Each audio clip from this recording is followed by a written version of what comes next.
Fin septembre 2020, le président béninois a accordé une interview à Jeune Afrique, hebdomadaire et panafricain édité à Paris. De la gestion de la pandémie du coronavirus à la lutte contre la corruption, en passant par différentes réformes et les grands défis sécuritaires, presque tous les points saignants de sa gouvernance ont été abordés. Au détour de cette longue interview, l'homme a laissé échapper un aveu assez important.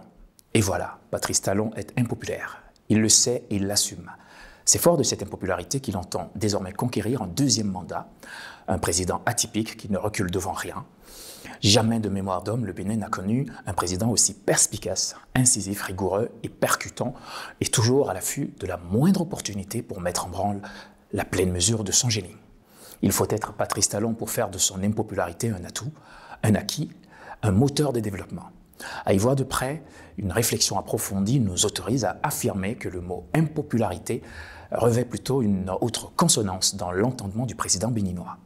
Il pourrait partager le même voisinage sémantique que par exemple courage, audace, bravoure, force utile par exemple.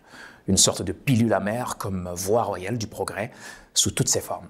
Patrice Talon aura été ce président qui est venu redonner au Bénin sa grandeur de peuple héroïque et brave. Depuis 4 ans, il a réussi à gouverner un pays dont les réalités sociologiques ont la peau très dure. L'homme arrive à la tête d'un Bénin encore imbu de sa démocratie et de son modèle économique, gangréné par la corruption, le népotisme, la dilapidation du denier public. Il hérite d'un Bénin qui se complaisait dans ses vieilles habitudes faites de facilité, de gaspillage de ressources.